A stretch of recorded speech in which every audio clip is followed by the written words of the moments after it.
Hey everybody, my name's Colin Stewart. I'll be your host of the stream today. We're lucky enough, this is part of a series from Predictable Revenue, from our revenue team that put this together. So big thanks to Julia, Mero, Vero, Gabby, Alex, and I hope I didn't miss anybody, and everybody that I might have missed that contributed. So big thanks and shout out to all of you for basically going through all of our episodes, looking at who were the favorites, who were the sort of crowd favorites, who got the most views, and bringing back some of our favorite guests. And I'm super pumped because you went back into the archives for this one. This is our guest today has the coolest number on the podcast. We've got he's guest number 007, which is appropriate. Kevin Dorsey, welcome to the show, man. I'm so pumped to have you here. No, man, I'm excited to be here, but also we talked about this, a little bit disappointed that I was so far back in the archives. Like, what happened, man? Like, why is this taking so long? I swear we had another conversation, but I don't know. When I saw your name pop up, I was so pumped. I was like, no way, we got Kevin. Like, genuinely excited when I saw them throw you up on the as an option. So we won't let it be so long next time. Well, that's Okay. my commitment to you. Now it's in public, man, so everybody knows. So here we go. Most importantly, it's Julia and Mero and all of them that book the guests. They know it's important. Let's get this guy back here soon. So today, they're probably wondering why we talk, like, what are we talking about today? And I'm super excited because I think there's one sort of, we talk about a lot of subjects on the, Julia's saying, we know. We talk about a lot of subjects on the podcast. And I think when you look at sales training, sales education in general, there's not tons. Like, I took a sales class in university and it was actually pretty useful. We had to go and sell scholarships for the university, sell scholarships. A lot of people had like different objections to it, but I mean, I literally had to cold call the phone book and go knock on doors. So, I can't object to that. That it got me experience. But other than that, there aren't that many universities. And I didn't go to a top tier university, which is probably why they had a sales course. They're like, you're not going to get into management consulting, so you should aim lower at sales, was the sort of general vibe of the university I went to. Not anything against sales, obviously. I see that as my trade. But I would say there's definitely not enough sales education in the world built into universities, especially considering how prevalent the trade or the job is. I don't have any stats there, but it's a lot more prevalent than, say, I don't know, something else that you might have taken in school. Like, I'm struggling to come up with a really good example that there'd be more salespeople of. I don't know, microbiologists. I bet you there's way more salespeople than microbiologists. Oh, for sure. And so when you think about the level of education that's out there, or the amount for salespeople, there's some, but there's not much. For sales managers, there's less. And then for VPs and directors, there's hardly any. From my experience, I've had a couple people on the podcast that we've talked about it, but I wouldn't call that education. That's sort of like trying to share. It's partially education, but it's certainly not a class or certification or anything. And so today I wanted to get Kevin on because he's someone that, not just somebody who I respect, but somebody who a lot of people respect. I won't go through all the accolades that are out there for him because we don't have that much time. I don't want to spend it with less of me talking and more of Kevin talking. But today we're talking about how to be a good sales manager, how to be a good sales leader. And we're going to look at a couple of different elements from sales, like how do I get to be a sales manager in the first place? How do I know if I even want to be a sales manager? To how do I really excel at it? And then how do I take that next step to director or VP, whatever that might be. And so Kevin, maybe we just talk about like, what does it mean to be a good sales manager? And then we'll sort of transition into how do I know if I even want to be, if I should even want to be. So to me, and if you were to ping any of my managers and ask them what their job is, they'd probably take a deep breath, roll their eyes, and then say, to make my people better. And this is something that I think gets missed for a lot of people when they think about what it means to be a good manager. Most people think it's about hitting a number. Okay, being a good manager means I hit my number. That to me is not being a good manager because there are plenty of bad managers out there that hit their number. To me, a good manager means your people are getting better, right? If I give you 6 people and 12 months later, they're no better than they were before, I don't need you as a manager, right? I point blank, I don't, right? Google did a really interesting study, by the way, because I've also dabbled with this. They went through the idea of not having managers, right? So they got rid of all managers, and they were shocked when the results came back that people said they wish they did. They wish they had a manager. But the reason surprised people, the reason why people said they wanted a manager was for conflict resolution only. It was just for someone to make the decision if there was a disagreement, right? If people didn't agree on things. So to me, if that's all managers are there for, a manager could have a 25-person team, right? But because I look at it the other way of like making people better, that's what I believe a good manager is, that your team gets better over time working under. I read about that study. It was in one of the books that Jonathan Rosenfeld wrote about Google with Eric Schmidt, I believe. And like, I think in the context, they're probably if you're working at Google, I'm operating under the assumption that there are a ton of people around that can coach, mentor you. You've got access to a pretty high level of individual that are doing a fairly similar role. So maybe that role already exists there. It's just not manager. But I totally agree. I mean, as somebody who's been on the opposite side of the equation in terms of being a leader, looking at how do I scale out a team, it's a math equation, right? I'm gonna take somebody who's sort of 8 units of expense, and I'm gonna add somebody who's 10 or 12 units of expense, and hopefully to increase their output. And when you look at like, okay, well, do I try and lower my cost base of spreading that 12 units of cost across, 6 people, 8 people, 12 people, 25 people? As I've literally seen, we hired one person who was managing 25 people. It's like, what? We had one manager. I've done that. I've done that in my career. Managed 28 direct reports for salespeople. Wild.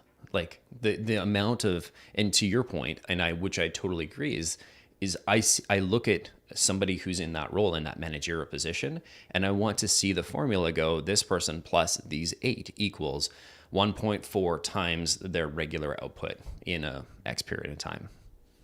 Yep. And it should increase over time, right? And that's where, because if your people aren't getting better, right? That was the thing, right? When I was managing 28 reps, I was managing them, but I wasn't making them all better. It's impossible. What it takes to actually improve someone's skill set is immense. I think a lot of people underestimate how hard that is. And then that's why you have teams that have 12, 15 reps to one manager, or even worse, 10 to 12 reps per manager, and the manager is carrying a bag. I already know they are not making their people better because they can't. There's a conflict of interest there. Mm-hmm. Yeah. I mean, I don't know. I think the most I've had is like 10 or 12, where I could say, yeah, you could make arguments for a few more people, but even at 10 or 12, and this is in the role of a CEO. And like, I see myself as somebody who came from sales, and I was managing, some of them were salespeople. There was no way I was adding any value, even at 12. And yeah, it's just not possible. Sure. And I think every salesperson I've ever hired, and I'm exaggerating a little bit, but not much. Every salesperson I've ever hired I've said, what do you want to do in 5 years? Like, where do you see your career going? And they've all said, I want to manage people. Like, which is categorically false. Like, you're just saying that because that's what they teach you in school, or that's what you see as like the next step up. There are definitely, I don't know how many groups of people there are, but there are certainly 2 buckets that I've seen. And I'm sure there's a bunch of little buckets that people fit in, but like, there's the bucket of people that are going to be an amazing manager and are probably going to be a better manager than they were rep. And there's people that are going to be an amazing rep and are going to be a way better rep than they are a manager. And I think understanding that and learning that as somebody coming into the sales profession is huge. So my question to you is like, how do you figure that out? So it's funny. I have 3 questions that I ask people when they tell me they want to get into management. And very often it knocks about 50% of them off that path after these 3 questions, right? So the first question I ask them is, are you willing to have your income controlled by someone else? The first question I ask, are you willing to have your income controlled by someone else? Because now you are paid based off how your team is performing, not off how you are performing. So are you willing to put your income in someone else's hands? That right there pauses a lot of people, right? Where they go, wait, oh, and that stops. Like, shoot, you're right. Like my income is now based on how 8 other individuals perform, and it goes against what most people say when they get into sales. They say they get into sales because they can control their own destiny. You can, as a salesperson. As a manager, you cannot. Which goes to the next question, right? Where I say, are you ready for me to be mad at you because of what your team is doing?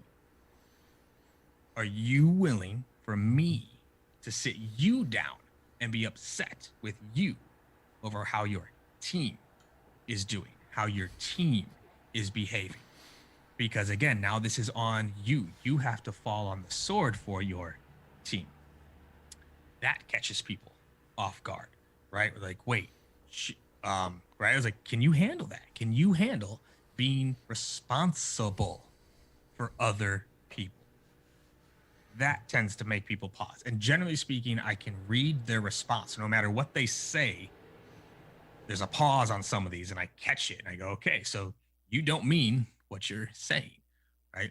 And then the last question I ask that then we start the conversation is, are you willing to have your income no longer tied to your work ethic?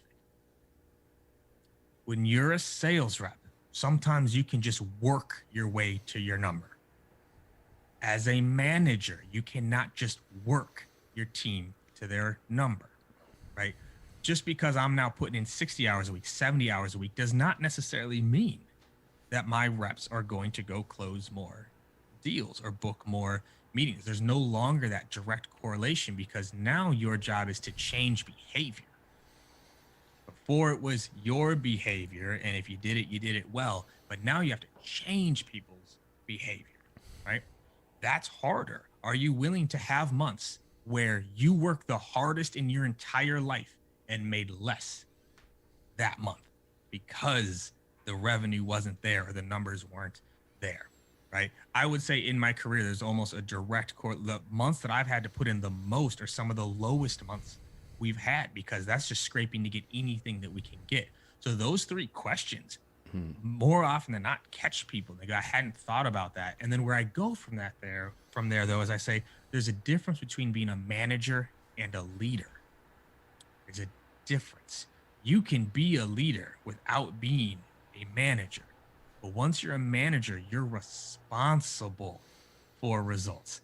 A leader can impact and influence results, but a manager, you're responsible. Then normally we have that conversation of, do you want to be a leader or do you want to be a manager? And then that's where we go. Damn. Those are 3 amazing questions. And I was answering them in my head. And if you were answering them in your head, let me know in chat as well what your answers were. The one thing that always struck me as taking on a managerial role was just what you said, is your hard work is not going to produce any impact this month. And it's sort of like if you go from driving a car where you push the gas pedal down and the car goes faster. And the manager role, especially if you're working through, I imagine you're feeling this now with, directors and managers underneath you, is you push the pedal down and 1 to 3 months later, the car starts to accelerate. That to me was, I think, the hardest thing to adapt to, because you feel like I'm working so hard, and it's not happening. Nothing's happening. But it's not happening yet. It's getting used to seeing the effects downstream. And actually, I think that's a good call out there too. In my eyes, the difference between a manager, director, and a VP. Managers to me are the ones that are putting the pedal down. A director or a VP is deciding where are we driving and removing the roadblocks on the way to get there, right? Where are we driving? Are we going to New Mexico? Are we going to Boise, Idaho? What's our path to get there, right? Designing that process. What are those benchmarks we're going to get through? But then the managers are the ones responsible for pressing that gas down and doing the right things day in and day out to get there, right? But when I look at my job, like I can only push that, like, I've got almost 100 people. Dang. I can't, there's very little I can do to accelerate the organization. That's coming from my managers on the floor with my people, clearing a pathway, finding the most efficient route, establishing the processes and systems. That's where my time and energy goes. But managers, I mean, to his point and what we're talking about, like you can't just will your team to it. You can't, because more often than not, that's actually when things go worse. And I made this mistake early in my career, just pushing and pushing and pushing. Why don't you work like me? Why aren't you working as hard as me? Why didn't you do this like me? This is how I did it. Why don't you? And you just push. You don't get the results that you want. Yeah, this is how I think. This is why I work hard. Why don't you see, why can't you see what's inside my brain? Right. The thing that I say to my managers often, especially a new manager, say, I am not you. You are not me. We are not them, and they are not us. We need to establish that. You are not me. And for me to expect you to think like me is unfair to you. You are not them anymore. And you need to understand that. You are not them, especially if you were promoted from within. You are now a manager. They're not going to think the way that you do. You're a manager. The fact that you got promoted into management already displays that you think different. Understanding that is very important. I have this talk with a couple of my managers often where it's like, what motivated you isn't the same as what motivates your reps. You are you. You are you. They are not you. You need to remember that. That was a mistake early in my career of like trying to make people into me. You can't do that, and you shouldn't do that. I think I figured that out as a salesperson early, and then as a manager late. It took a long time to realize as I was coaching people, and it's such an obvious and such a basic piece, but I really struggled to like really internalize and really grok that element there. And because again, too, like we're not taught that, right? In fact, there are plenty of reps that got promoted to management where they are told, make them like you. Hey, you were good as a rep, so if I make you a manager, you'll make everybody else just like you. It doesn't work that way. Actually, I think I just posted about this recently, saying sometimes the things that made you a great rep are exactly why you'll be an awful manager. Yeah. Right?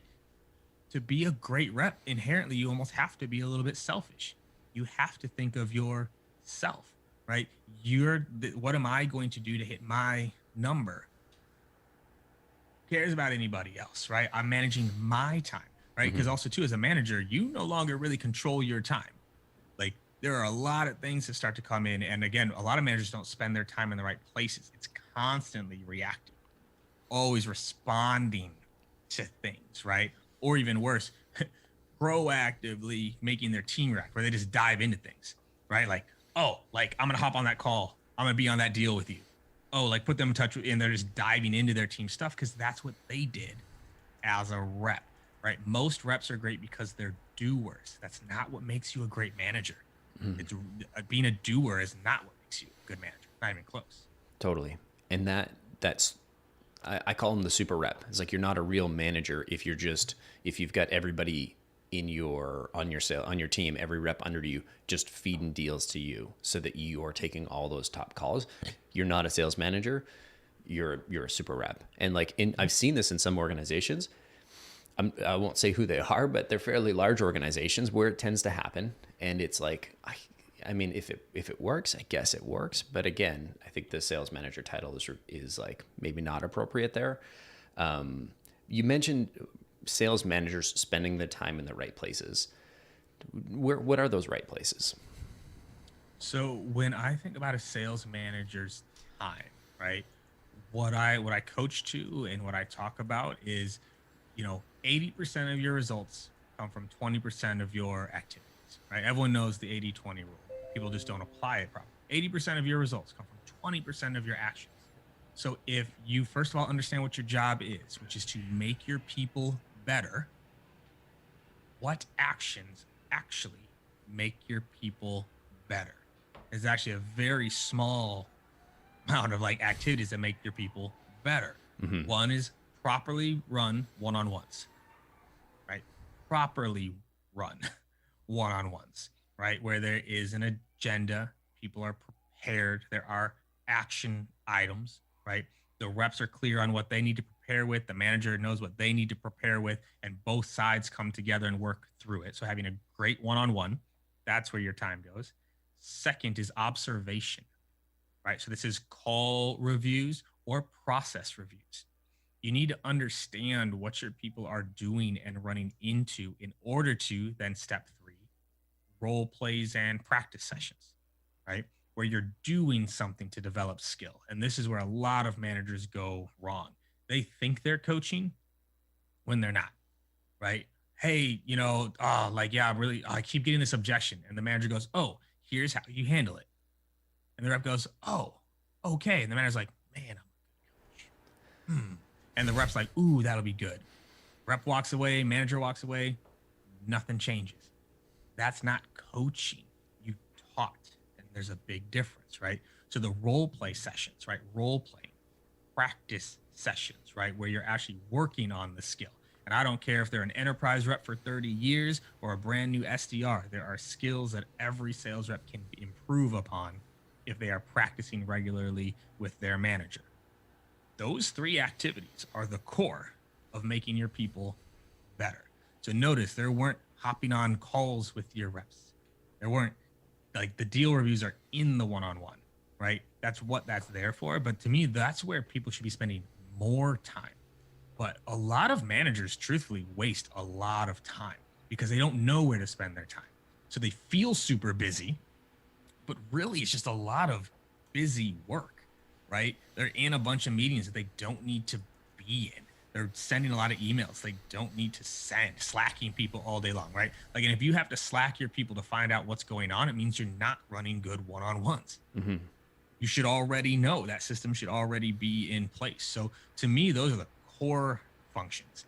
And then the last one is, I think, very like company specific, where, so if you are hiring a lot, well, then that last activity is actually probably interviewing.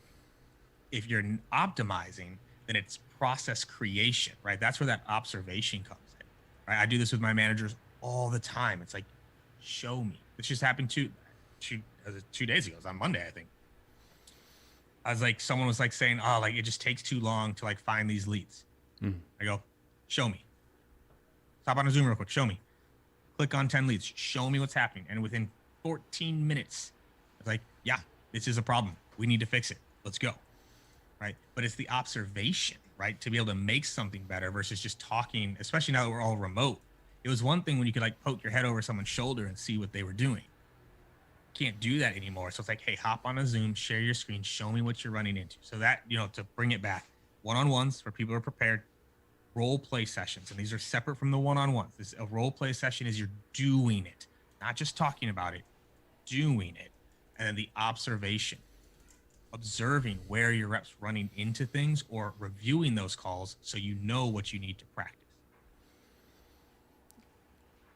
Finding, for me, like those three things, it was like finding my gears, finding second gear on a car. It's like I only knew how to drive a stick and I could only ever get it into first gear. Finding for me, it was like really nailing the process. So once we had our sales process document, I didn't even know what that meant. I thought I knew what that meant because I'd been a rep for so long. And when I got to learning from like real sales managers, I realized that like I didn't know what the hell I was talking about. And so I won't go into the details, but like we had Jamie Bass on, we talked about like documenting your sales stages and your medic or medpic qualification framework. It doesn't have to be those ones, but those two elements combined with the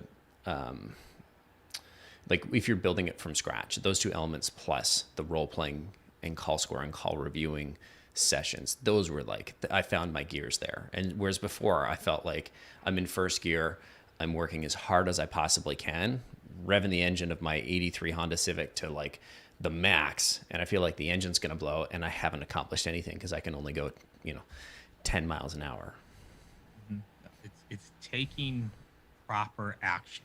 And if you're finding that you are spending too much time either asking questions of like what's going on or spending too much time just telling your reps what to do, it means you don't have a clear process in place, and it also means the coaching probably needs to improve there. But if you're not spending most of your time doing that, you're not getting the most out of your people. And it's also where you're going to burn out as a manager, because that's when you just feel like you're pushing against a wall all day long. You feel like you're working hard, but nothing's getting done. That's when you burn out. I'd love to double click into, so I totally agree. And I feel like that's probably what I was experiencing, trying to thrash around and not really knowing what is it that I do as a manager, having been a sales rep for a lot of my life. And fortunately for the team, I wasn't our sales manager for long. I got a chance to hire somebody amazing and sort of moved on and got myself out of that role. But I'm curious, as we sort of, if we maybe ladder up the organization, we talked about how a good sales manager spends their time. What the hell does a director of sales or sales development do? So now you're starting to get into call like org wide systems, processes, and also issue diagnosis, right? So the difference to me between a manager, right? A manager does, they do. A director decides, right? It's like, okay, what do we need to do in order to improve the reps or to improve our revenue? But what I tell my managers who are looking to get into director roles, the number one thing I look for is proactive problem solving. That to me is now the difference between a manager and then to a director. Generally speaking, a manager makes you aware of a problem. A director helps find a way to solve it. And so for my managers that are trying to progress in their career, that's what I explain to them. It's like, okay, what problem have you proactively solved? Meaning you identified an issue, you found out why it was an issue, you came up with a process to fix it, you created the benchmarks on how you'll know if it's working, and then rolled it out and had the results. That to me is now the difference to a director, is you're trying to solve these problems versus just bubbling them up. And that's where a lot of managers, they get to a director and they still act like a manager. They're still going to you. They're going to me. Okay, like, what should we do here? Okay, this is a problem. Okay. Direct. It's in your title. Direct. What should be done? Right? Because same way I said, if the managers aren't making their people better, I don't need you as a manager. If as a director, you're not solving problems, do I need you as a director? But then here's the second part most people miss as a director. I said a manager's job is to make their people better. What do you think a director's job is as well? Probably make their people better and make the systems and processes better. Right? But who are their people? Their people are now the managers. Right? This is where so many companies miss, is the directors doing nothing to make the managers better. Right? That's now a miss there. Like, you need to take the same idea, everything I mentioned in terms of what a manager should do for their rep, what a director should do for their managers. I said role play, right? Yeah. You role play conversations, you role play issue diagnosis, you pull up a dashboard and say, what do you see? What is the flaw here? What's missing? What lever would you pull? The observation. You hop in on a one-on-one from time to time, right? You observe how they are running through their day, where their time management is, so you can help them be better. Those are now your people. And that's where a lot of directors get stuck sometimes, is they think like the reps are still their people. They are a part of your family, but that's your job, is to make your managers better so your managers can make their people better, right? So like for me, like I have 8 managers, 2 directors right now that all roll up to me. I have enablement that rolls to me too. I'll help decide what we're training on, and I'll lead trainings quite often. But it's up to the managers and the directors for the repetition.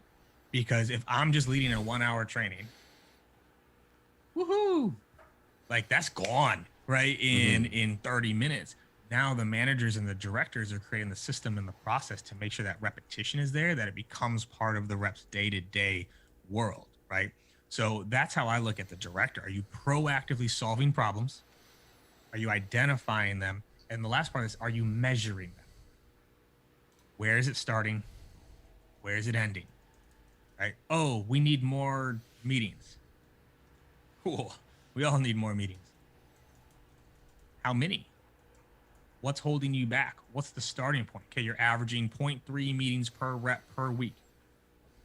What's the benchmark that you're shooting for? Right? Because where a lot of directors and VPs go wrong is they'll roll out changes and not measure if it worked or not.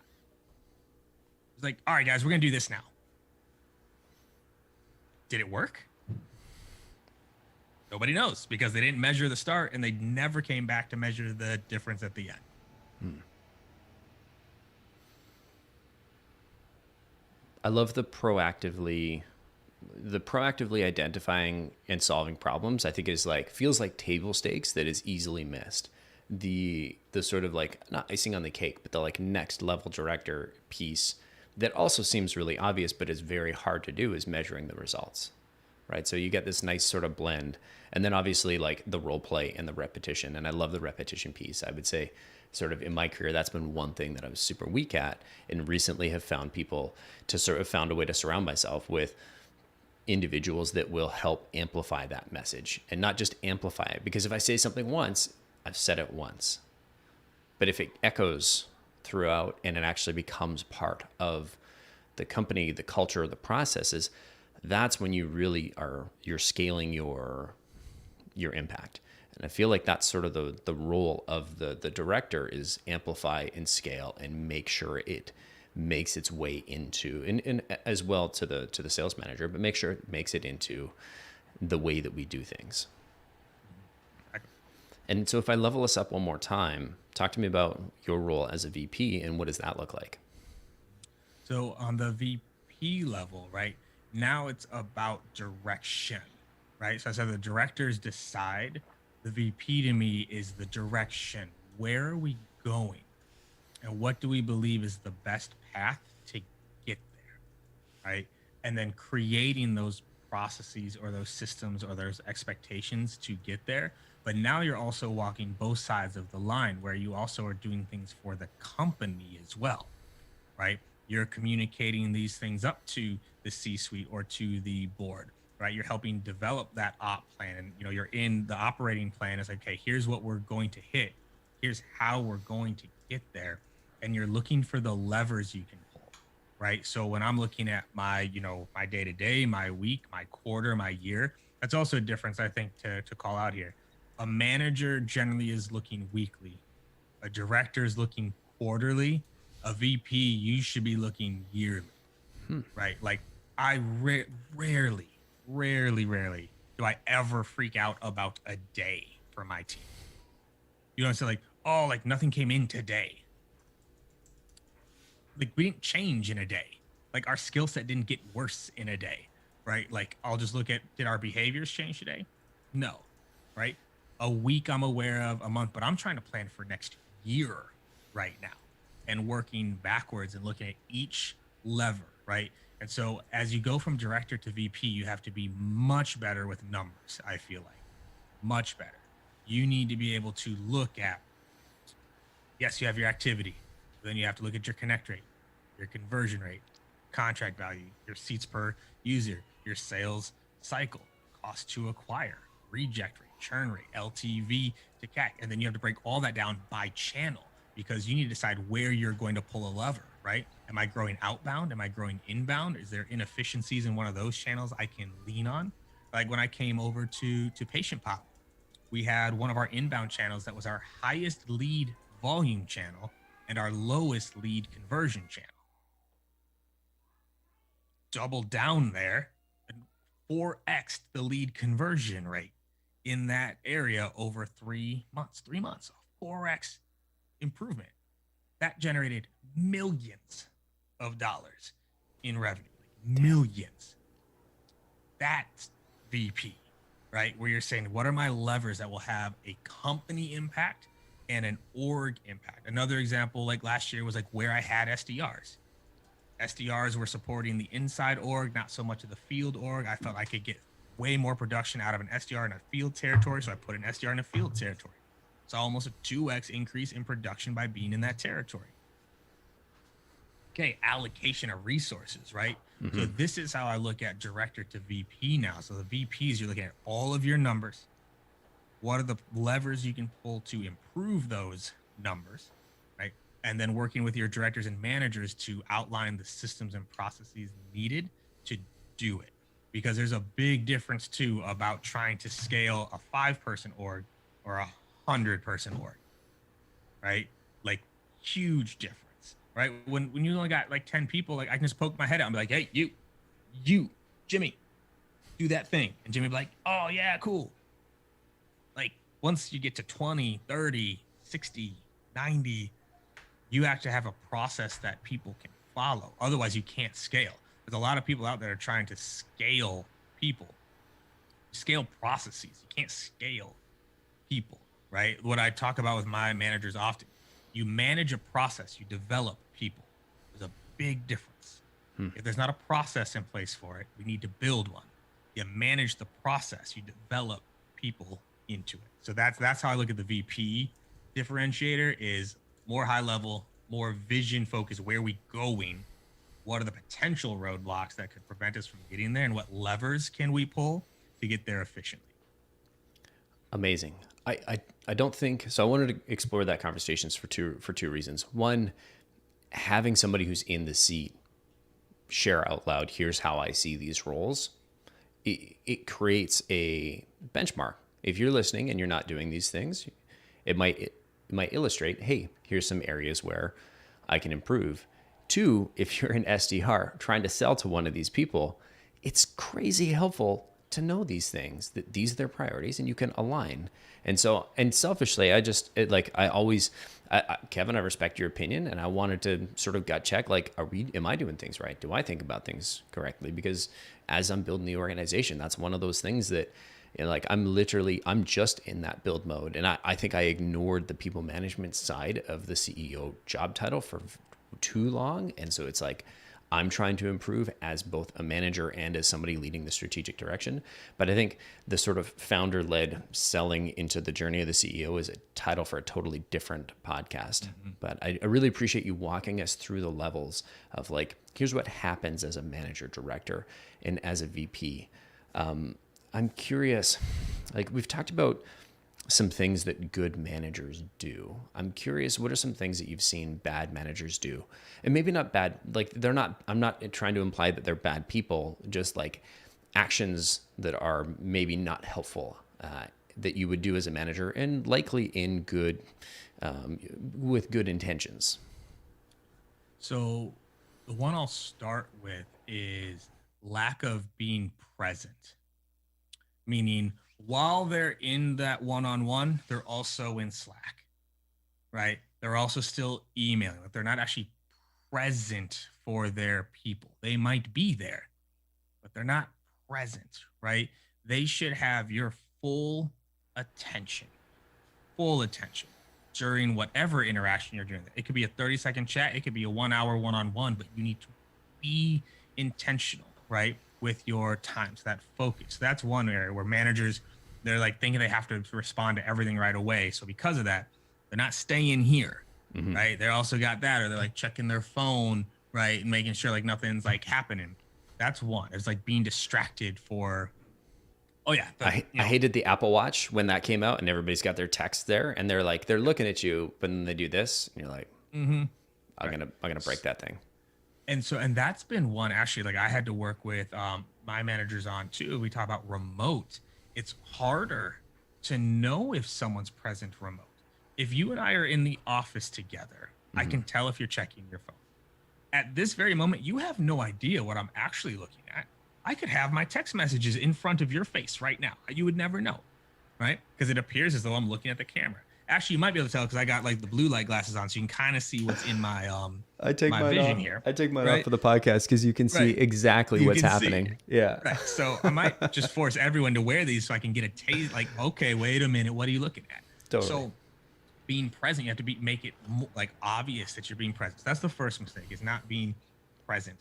I think that the second is it's communicating without context, right? So just telling people what to do without reason, right? So it's like, hey, I need you to go hit up that opportunity, or hey, I need you to do this on your calls, or hey, we got to step our call volume up, or hey, if you don't hit your number next week, like you're gonna be like, it's communicating without context, like explaining why things are the way that they are. Why are you asking that rep to do what they're doing? Because also too, this may challenge you as a manager, because if you don't have a good reason why, then you got to question it. Mm. Yeah, like, well, actually, why am I asking them to do this?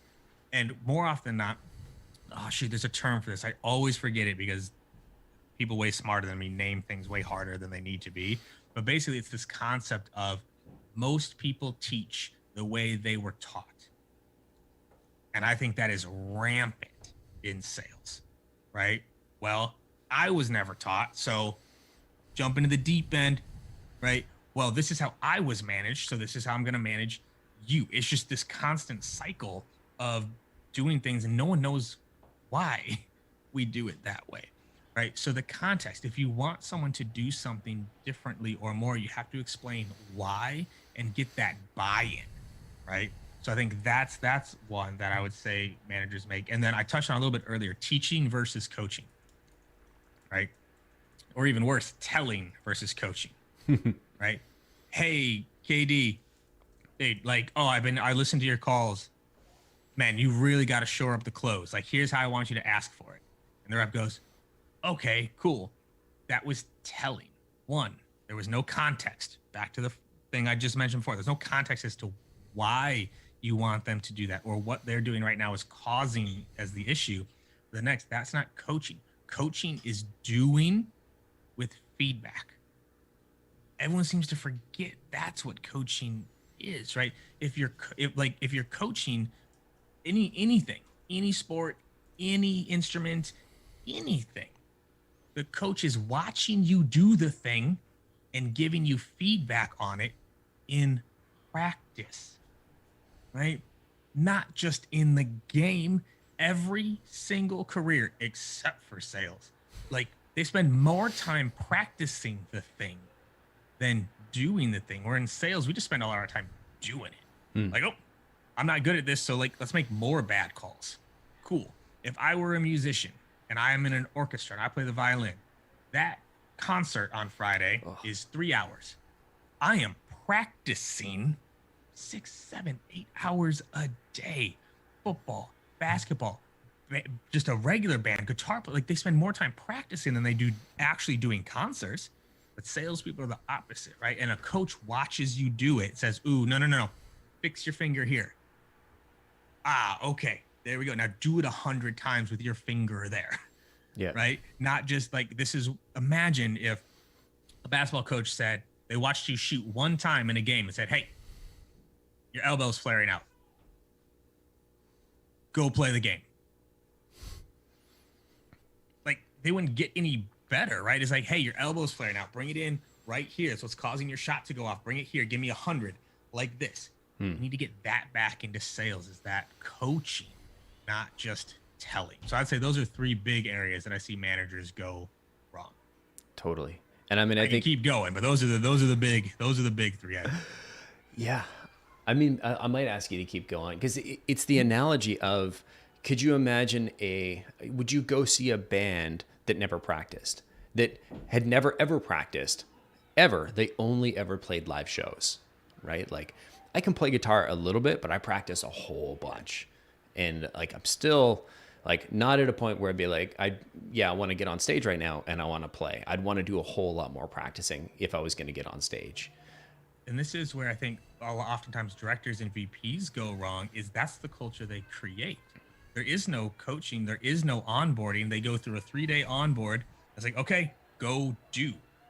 And it's like, it doesn't, why do we think that's an okay way to do it? Oh, that's how I did it. My dad threw me off the dock when I was 4 years old. So clearly that's how you got to teach someone to swim. We can be better than that. We can be better. We need to be better. This is also why I think a lot of people burn out in sales. Your analogy, if I were trying to learn guitar and I've never played it before, and you put me on stage at a local venue, how do you think that first concert's going to go? It's not going to be fun for you or the listener. Right. So, okay, it happens. It was awful. And my manager says, hey, don't take it personally. Just keep on going. So next week I do another concert. It also goes horribly. I might be a little bit better, but it goes horribly. I do a fourth and a fifth and a sixth. At what point do I say this isn't for me? That's what happens, I think, in sales so often is we're Mm. forcing people to perform without practice, and now they believe it's not for them when really they've just never taught how to do it. That's not fair. I just don't believe that's the right way. I think we lose a lot of good people in sales because they were never taught how to do it. They're practicing on prospects. No, you can't practice on prospects. You can't only play the game. You gotta develop the skill. And to build on your analogy, the difference between a professional and an amateur musician, amateurs that are doing this casually, they're just like my parents play music. They're not great, but they play music and it's super fun for them. And they do the Thursday night jam session. Are they going to get up on stage? No, they're amateurs, right? Whereas when I was in a band, I played 2 to 3 nights a week, but I also practiced hours every day. And I still wasn't amazing compared to some of the other people that we were up there with, but I practiced. And I think to flip this around, if you're in sales, do you want to be a professional or do you want to be an amateur? And I see so many people treating their careers like they're amateurs and that I don't need to practice, that I don't need to do this. I don't need to create this culture of practice. So they don't treat it like a professional career because maybe they don't take the profession seriously. They don't see it as a real trade. They don't see it as something that's important to their future. Well, I think there's two big lies that I think get told in sales. One is the myth of the natural. We got a lot of people walking around thinking that they're natural salespeople. And if you're natural, you don't have to practice because you're natural. You should be in sales. And so we have this lie that goes around of like, oh, like I'm a natural. I don't need to practice. That is not true. But the second lie that gets told, right, is everyone loves to say like in sales, your income is directly proportional to your work ethic. Work harder, make more. That is not true, right? There's this quote that just gets butchered, right? It says, "Hard work beats talent if talent doesn't work hard." Right? Hard work beats talent if talent doesn't work hard. That is not true. It's a rallying cry for mediocrity. Okay? Here's what I mean. If you are twice as good as me at something, how hard do I have to work to match you? You have to work twice as hard to match me. Just to match me. To beat me, you have to work 2.5x harder than me to beat me. We have forgotten how valuable skill is, right? If you get really good at something, you actually get to do less of it. Hmm. People seem to, this is why I got good at cold calling because I hated it. I hated cold calling.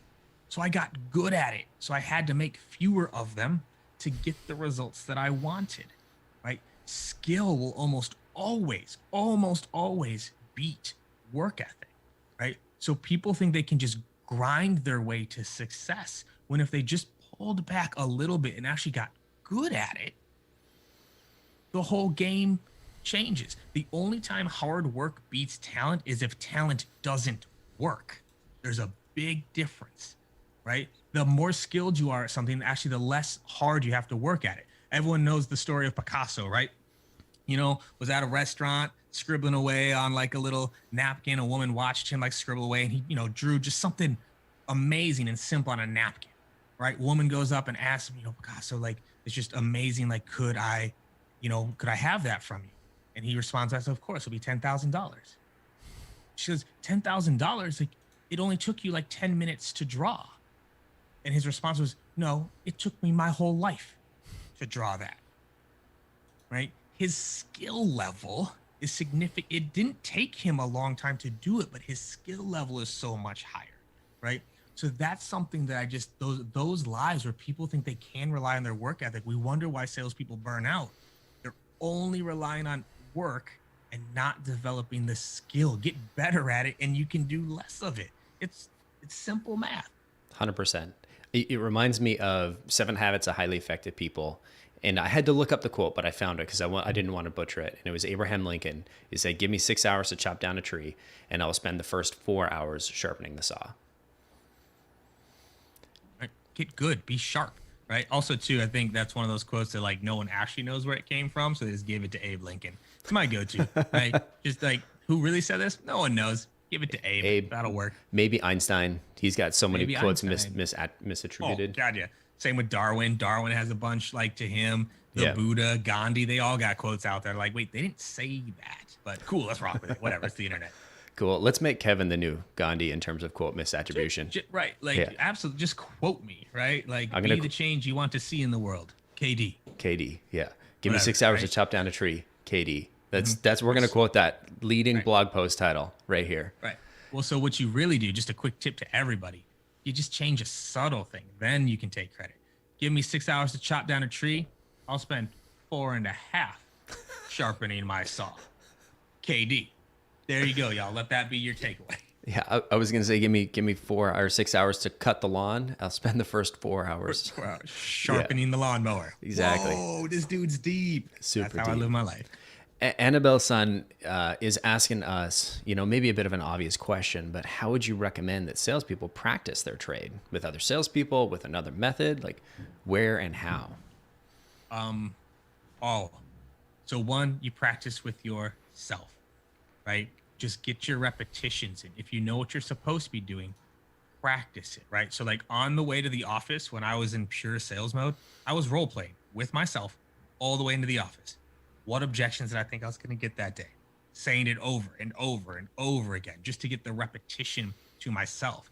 Next, you do it with an audience, right? So that could be a peer, great. That could be with a manager, great. That could be with a family member, right? It's just someone like who can listen. So there's that a little bit of pressure, but you get some of that feedback, right? Third, if you're really trying to go to the next level, reach out to some customers. Reach out to some great call. customers, right? It's non-threatening. It's like, hey, I'm trying to improve, right? If you have any relationship with any customer, like, hey, I'm trying to improve. Could I throw a couple minutes on your calendar and just like walk you through how I'm presenting this and you can give me some feedback? You will be shocked at how many of them will say, sure. And you don't have to pay them. You don't have to incentivize them or nothing. Just like, hey, I'm trying to get better. If you did a good job selling them the first time, they're more than likely to say yes, right? So you've got now 4 areas you can practice: yourself, your peer, management, and customers. That's how you practice your craft. Love it. I mean, yeah, as somebody who grew up in sales without having sort of strong sales leadership or peers, there's so much that's on you that you can do. And I love the call out to go talk to your customers. It's the most obvious piece. If you're struggling with objections, ask your customers. Be like, hey, I had a customer say this. How would that impact you? How would this piece impact you? And listen to what they say. And you can use their own words against them. Not against them, but like use their own words in your response. And the best piece is now that if you have these customer conversations, now you have these customer stories that you can share firsthand the next time that objection comes up, right? That's a non-obvious piece that's super critical when you're having a conversation. Just to be, oh yeah, I was actually talking to so-and-so the other day. They mentioned that they had the same problem and they did this and they saw it this way. And now it's not you saying, oh, well, I'm handling the objection. I'm telling you you're doing it wrong. Is you're saying, oh yeah, we've got a customer. We've been here. We've done that. You're displaying that you've helped people solve this problem just by referencing a conversation you had a couple weeks ago. Exactly. Annabelle is saying, thank you. Sandra is saying, how can I get my manager directors to watch this? Oh, right. So honestly, if you really, really want them to watch it, you tell them that you disagree with it. Man, like I watched this thing with KD the other day, and I don't know if I agreed with it fully. I'd love your feedback. Right? Like, so this is, we'll get into some psychology here, right? There's the 2 C's of influence and communication: correct and confirm. As human beings, we cannot help but correct somebody when we think they're wrong, and we cannot help but confirm when we know you're right, right? Because it allows like, yes, this is right. We'll confirm confirm it, right? So the correction is almost always the biggest. So if you were to suggest it to someone's like, yeah, like he said some stuff around coaching that like I don't know if I agree with or not. People love the opportunity to correct something, right? So like, all right, so we'll go all the way through here. I might say something really ridiculous at the end of this, right? And so you say, yo, like he said some stuff that I totally disagree with that I wouldn't do if I were a manager. I'd love your thoughts on it. And you send it to them. Then they got to watch the whole thing until they get to this point and go, oh, son of a gun, you got me. You tricked me into watching this. So that's how you do it. Say you disagree with it and you'd like their feedback. They're more likely to watch it than saying, hey, this guy's better at this than you are. You should listen to him. That generally doesn't go over. No, that's not going to go well. I'm getting the feeling that my team is going to send me that note. I disagree with this. You should watch it. Right. Cause like, and how would you like there would be a party that goes like, oh yeah, let me see what this guy's talking about. Like you couldn't help it. Whereas if someone else like, yo, like I think you could learn from this. We're like, you'll learn something. Yeah, it's that permission to influence. Like I'm going to quickly write that off. I'm imagining Sandra's manager, and people in chat are doing the same. Sandra's manager, if she actually pulls this off watching this, if you are watching this, hey, welcome. Hey. Sorry we tricked you into watching our YouTube video, but thank you. And we hope you get value out of it. And Sandra, let us know if they do watch this, and because that would be just hilarious. I'd love to see their reaction. One little extra there, just one for their, you can tell them to watch a segment. Because generally it's like if you can get them in at all, they'll keep watching, right? They won't just stop at like the 3 minutes. So just some little tips there, but there's some psychology. And hey, Sandra's boss, what's up? Amazing.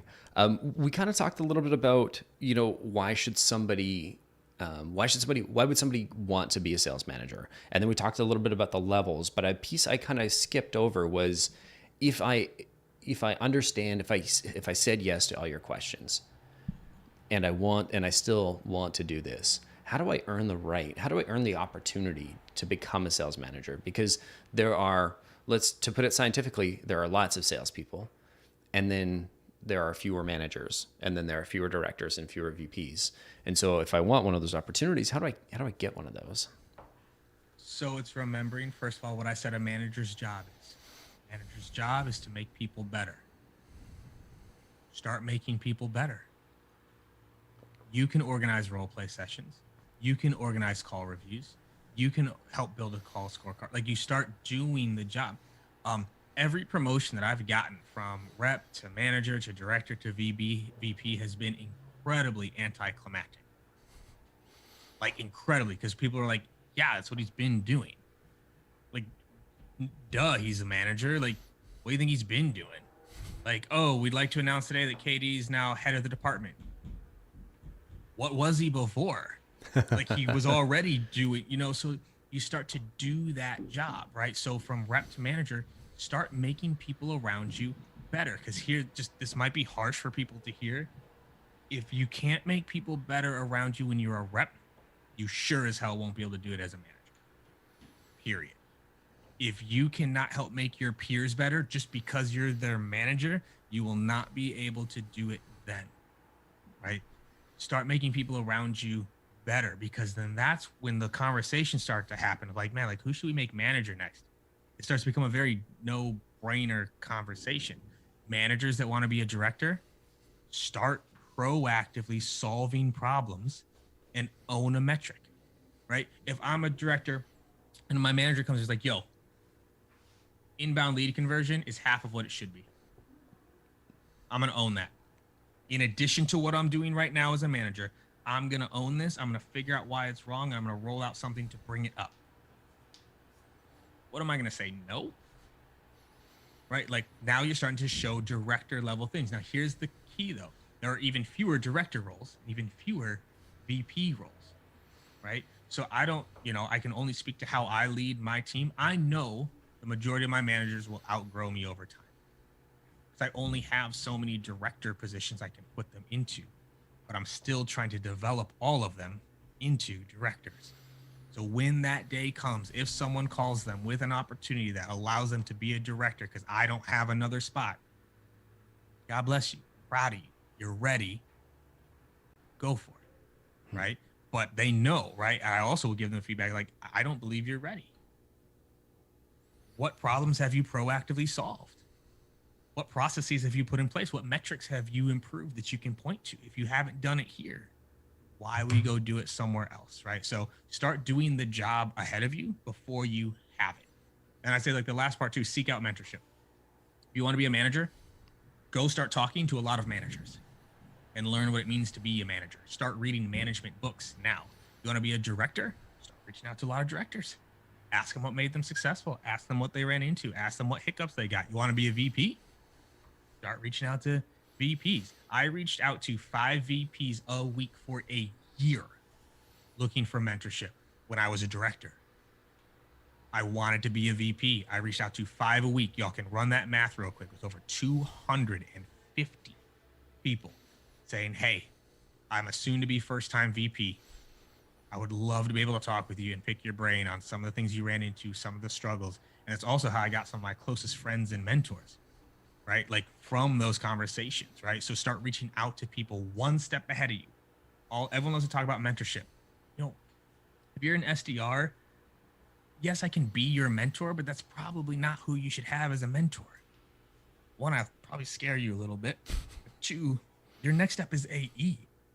Go get some great AE mentors. Then get some great manager mentors. Then get some director mentors. Then some VP. Then some founder. Then some VC. I don't know where you go from there, but like get some mentors in your life as well. I'll double click on that one, or just reiterate. Like it's so critical that they are recently-ish one step in front of you, because for me to mentor another, like I spent 10 years as an account exec of a variety different, and I did well in sales. And then I started this, and I was arguably our account exec for a couple of years, call it 3 or 4 years. But it's been 6 years since I've been a full-time seller. I would not be a very good mentor to an account executive because everything is so far away. It's really easy for the brain to misremember things, and the context is gone, and the game has changed. Right? I probably am not even a good sales manager because I've been out of that for 3 years now. Right? Like I'm managing our sales manager, our head of revenue, but like, so I don't feel like I would be, if somebody reached out and said, hey, how do I be a good sales manager? I am not the right person. That's why I'm trying to be careful on this conversation, because I'm not the person you should be listening to, is this guy over here. Trying. I'm not even going to tell you should listen to me. I'm trying, right? Like, and I can only share what I've learned and what I've seen, and it's up to anyone listening to actually go do something with it, because also too, we do this interview a year from now. Bet you I say something different because I'm still learning. And I think this is important too, is like you always do skip levels. You always go a couple levels deep. I still meet with SDRs from time to time. I'll still observe an SDR and an AE. I still listen to calls at least once a quarter to make sure I'm hearing things, to make sure that what I believe is happening is real, right? And like diving into those things so you can stay close enough to it. It's actually shocking to me how few VPs out there ever listen to calls. Like, you don't know what your team is saying? That, to me, is a very frightening sentence. You don't know what your team is saying. How can you make any decisions if you don't know that? I think it was when we went remote. Going remote for predictable revenue, like it wasn't. I shouldn't say it was easy, but I was expecting it to be like this hard, and it was this hard. The team was super well set up, not a representation of me or the work I had done. I think it was the team and how they'd hired. We had really great people. But the thing that stands out, as you said, that was one thing that I hadn't really connected. Was I used to sit next to the salespeople, so I always knew what they were saying, from SDR, inbound, outbound, AE, account manager, everything. I was overhearing these calls. Now the remote, I don't overhear those calls anymore, and I'm like, I'm feeling that anxiety now. I'm like, I haven't listened to a call or done a call review or done any of this sort of skip level in a long time. Thank you, Kevin. You're welcome. It's important. right? It's very, very important to do from time to time, right? Because like when we went remote, you know, our struggles were different, right? It was the morale side that was the hardest. It wasn't the sales side. It wasn't the process side. It was, I had almost 100 people team that were used to seeing each other every day. Those are their friends, their buddies, and couldn't see them anymore. Right? You can listen to calls remotely. We got call reviews and Gong and stuff like that for that. Like that was easy for us. It was the connection part that was the hardest. Of like how do you maintain that connection? The awareness was tougher, but also I think people made it harder than it needed to be. They're like, yeah, like in the office, I could just like watch them work. Like Zoom's got a screen share feature. Like this is nothing different. Like, and it's like, oh, yeah, I guess you're it's like there were some things that we like made harder on ourselves than we needed to. That's just as possible, if sometimes easier to do remote. Yeah. Right? Hey, send me a quick screen recording of how you're doing this real quick so I can take a quick look and see what I can catch. Done. Easy. Done. It's you need to do it the first time to realize that the path is there. Once you've done it a couple times, you're like, oh yeah, screen sharing is super easy. But if you don't know to click that green fucking logo in Zoom, if you don't know how to share the appropriate screen, but after you've done it a few times, you're totally right. And I feel like the hardest part for us was probably morale as well, across not just the sales team, but across everybody, especially those that were isolated and living alone. For sure. Absolutely. Stephen O, which I'm going to abbreviate to Steve O just because, was asking how do you adjust your leadership during remote times, which we've kind of covered a little bit, but I'm curious, like how do you address that emotional side of things where people are stressed and isolated, and still at work? So one, you have to be a much better and more intentional listener, right? Like really listen. And that's something that honestly most people don't really do on Zoom, right? I'd be willing to bet almost everyone, even on this webinar right now, like you're hearing me, you aren't listening to me. You probably got another screen open. You're checking your phone too, right? Maybe you got up and got a drink. You got Slack going. Like you're hearing me.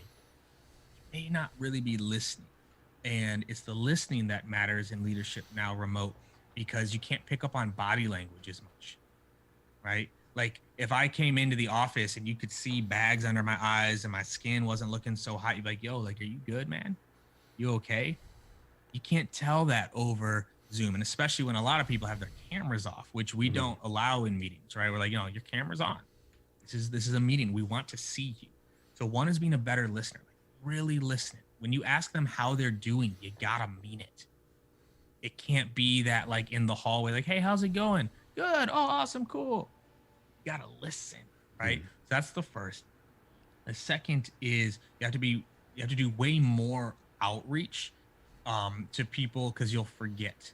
And this was an area that I missed on, and even I have like reminders to do. Like I forget or forgot how many, just the wrong phrase, but you get what I'm saying, like unnatural connections we had in the office. I mean, like it just happened. Unnatural is not the right word. What am I looking for? Just coincidental, spontaneous. Yeah, like we're just like, hey, like you're yeah, like you're in the hallway together, right? You're going to a meeting, you're checking in, right? Like I would go like floor to floor, sit on the couch for a second, just shoot the stuff with whoever's there. Like there's just a lot more conversations happening. And then I realized, then when we went remote, it was like, Jesus, I haven't talked to this rep in 2 months. Like quite literally have not said a word to them, right? Because it's not top of mind. You don't think about it, right? And so I'm trying to do a much better job of like, okay, who haven't I spoken to recently? Even it's something as simple as like a Slack of like, hey, like just checking in, right? But also owning, like, yo, like, dude, it's real. I haven't like chatted with you in forever. Like, how are you doing? Like just being intentional about reaching out to people to see how they're doing, and touching base is another big one. I think the third with remote leadership is, this is why systems and processes are so important. Is if you have a system in place or a process in place, where you do it doesn't matter, right? But if your presence is what influenced behavior, meaning people only did their work because you were around, then you didn't have a good culture in the first place, right? And so this is why having ways, this is how we do things, is important. And then I'd say the fourth one is better observation. Like people are running into things that we don't understand, right? So hopping on a Zoom, watching them work, right? And actually, I'll say this too, because I think it's important. It's it's understanding what people are going through right now, and like and really understanding. I know this is so hard in sales. This is so hard. I've felt this a lot this year as well. Like people are losing people right now. You have people that haven't been able to leave their houses in months. You have people that have family members that have lost jobs, lost their lives, tested positive for COVID, all the social injustices this year. People have lost friends over disagreements. Like they're they're working in the corner of their bedroom with the kids outside screaming. Like it's also just for a second remembering that they're people, saying like maybe all they need right now is a break. Maybe the best thing I can do for them right now is tell them to take the day off, right? So I'd say being a little bit patient with people too, like when they need it, because it's just different. There was no playbook for this. Like the year has turned like, oh, like now we're selling remote. Yes, we are, but that's not really what's happening. We are living remote. We are living isolated, right? This isn't just remote working. If all of us were able to go out to the bar or the restaurants right now, it'd be different. If our kids were all in school right now, it'd be different. If we could go travel to see our family right now, it'd be different. That's not the case. We're selling remotely during a damn pandemic. I'm trying to watch my language right now because I don't know who we have watching. But like, this would be the last part of this, is just understanding the person side of this and encouraging your people to take care of themselves, right? That would be my last tip on remote, because this isn't remote times. This is pandemic times, and we can't not talk about it. It's been a very interesting thing, like at a lot of companies, even on LinkedIn. No one's talking about pandemic. No one's talking about that. Like, sales tip this and mindset that and activity that and call record this. Like, yo, we got people losing their lives. We got people that are working with 4 roommates around a kitchen table because they don't have an office, right? Like, so that would be my last part on this, is just remember what people are going through and encourage them, proactively encourage them to do things that make them happy, right? Like if I know like a rep really loves fishing, when's the last time you went fishing? Like giving them a half day or a full day or 2 full days to go fishing will have a significantly more positive impact than them pretending to make dials for the day. And I'll pull off my soapbox there for a second. No, man, 2 great points. I mean, 2 things I wanted to highlight. One game that I like to play is that if I don't, and I don't tell people, I kind of give people a gist of like, this is how many holidays I believe you should be taking. And generally it's like 4 weeks, a year minimum. And if you're not taking that, I've actually played the game before where I'll go book holidays in your calendar. I'll cancel all your meetings. I've only had to do it twice. Twice with our CTO, once with a rep. And I was like, listen, this is important. And if I don't put my money where my mouth is, I can't show you that it's important. Right. And so like making sure that people are taking the appropriate number of holidays, because it doesn't feel like where can you go, but it's still having that time away from work. And even if you're still looking at your computer playing video games, or you're just spending time with your kids, it's time where your brain gets to relax. And that's super critical. And it's an area that truthfully, I wish I could have done more. Like I wish I could have given more relief. I wish I could have given more time off. I wish I could have given greater quota reductions. Like there's like, those aren't always things that are in my full control, even as like the VP. Like I wish I could have done more, because as you know, like in sales, forcing someone to take a 2-week vacation, for example, they're literally not going to make quota. Right. So like now they feel like they can't take that time off because like, well, then I'm not going to get paid, And so making sure like if you're going to encourage people like to take that time, that you also support them in it. Right. So like, yo, like if there's a reduction, or we'll spiff you out on top, or like we'll pay you that month for it. But that's one of the hardest things about sales, is like, because our income is dependent upon performance, and some of that performance is dependent on what we're doing day in and day out. It's not like, if I'm an engineer, like that project's still there when I come back. It's just waiting for me to get to typing again. if I don't touch my pipeline for 2 weeks, if I'm not making calls for 2 weeks, if I'm not working inbound leads, if I'm not sourcing referrals, if I'm not going through it, not only do I come back to nothing, but that nothing carries over for a month, sometimes even 2 months, right? And that's just such a challenge of sales. Yeah. Yeah, man, it's hard. It's one I don't think I don't know if we, yeah, I wonder if we did enough. I think we did an okay job, but I wonder if we did enough. Because it's fine for me to think we did an okay job, but I'm not talking to our AEs, our SDRs. And we've got, I don't know, 30 some odd SDRs over here. Like we have to deal with like that as well. And like in the early days, I would just cover for the rep and say anything I close, like I don't get commission, so you can have the commission. No big deal. That's something you can do when it's a small company and you're working, it's like one AE and the CEO.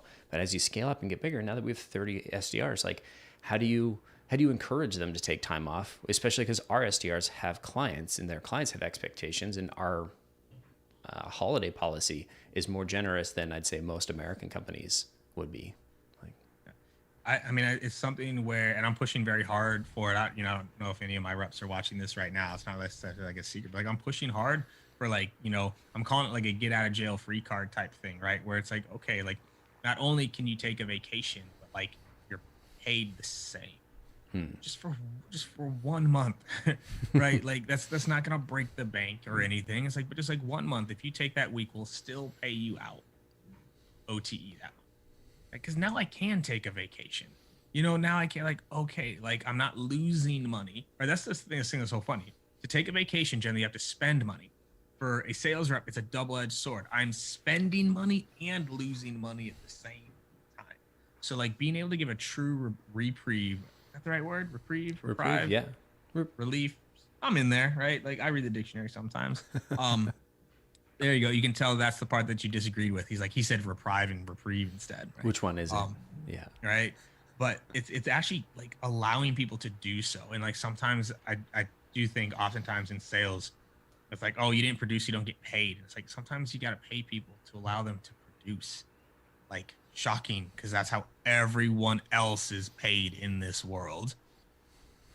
Maybe we can do the same for sales. Oh, I don't know, a couple weeks out of the year. Yeah. Like, so that's just a personal feeling that I have, and I fight for it every year. Totally. Just a tactical question there. If somebody was say they're like 85% of their OTE, would you pay them 100% when they go on holidays, or would you give them the 80%? I think there's two ways I do it. In my world, I would give them 100%. I would give them 100%, even if they haven't been 100% performer. Like, because I also think there's things that does psychologically of like, hey, they're paying me like 100% performer to take a vacation. Like, again, like as a company, you're not going to break the bank on that, right? Mm-hmm. Another way to do it is I'll pay you out your running quarterly average. So you've been averaging 90% quota attainment. That's what I'll pay out on the vacation. So I've done that one before, and it worked pretty well, right? Because it also allowed you to plan. If you knew you were going to go on vacation in 4 months and you wanted to have a little bit higher check there, you made sure those 2 months leading up to it, you crushed. So not only you made more then, but then you got a little bit bigger payout at the end of your vacation. Very cool. Yeah, I like that, man. I like that. Making me reevaluate how we do things internally here. We've done something, but not, again, like you said, probably not enough.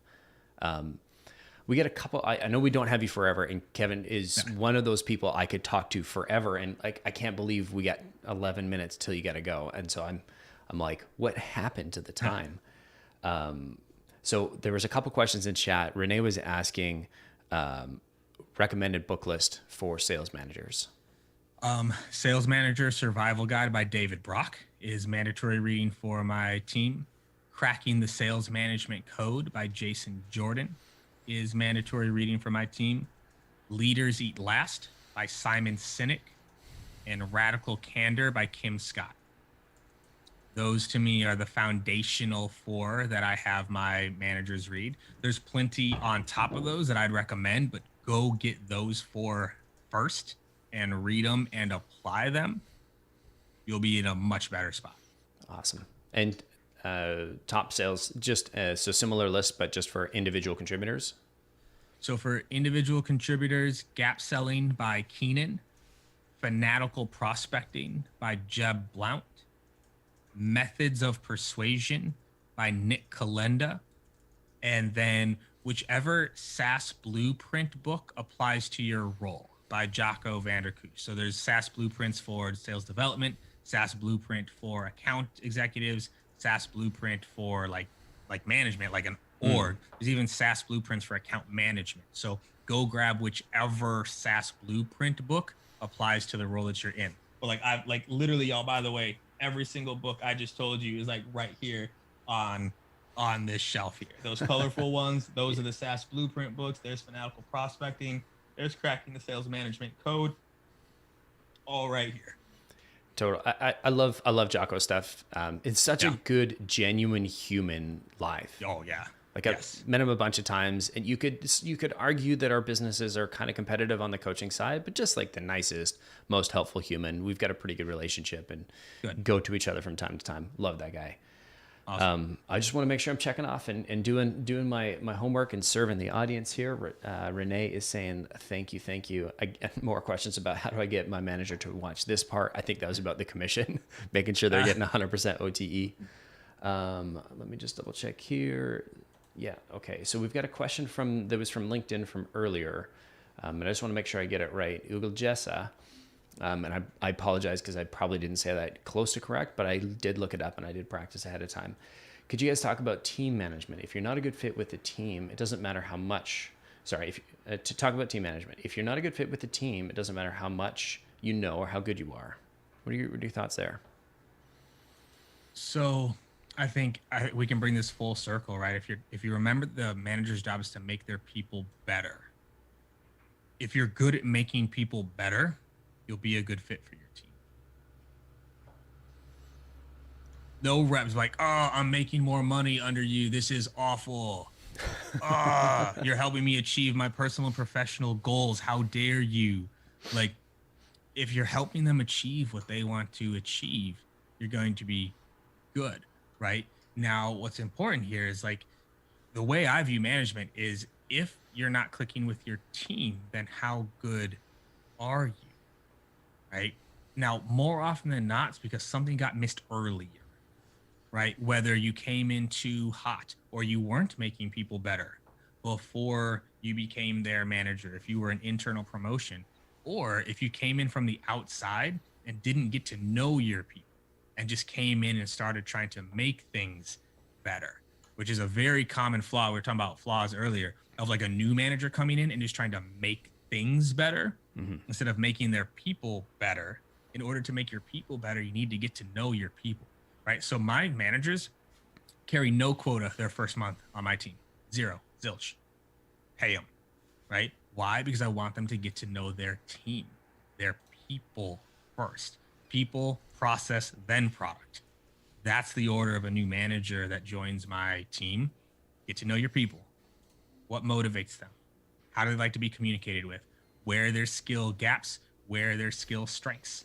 What do they believe they're good at? Where are they trying to go in their career? Like, get to know them first. Then you can start building things up from there. Whereas a lot of new managers come in hot. They're like, okay, manager now, I got the manager belt. Wow. Start doing the things I'm telling you to do. That doesn't work. So I hope that answers the question there. But remember what your job is. And if you haven't been making your people better, having the confidence to be vulnerable enough to accept that, admit it, and work on it. Team, I realize I have not been spending my time on the right areas to help you. And my focus has not been on making you better, and it has not been on allowing you to achieve your personal and professional goals. I am committed in 2021 to doing that. Here's what I'm committing to you.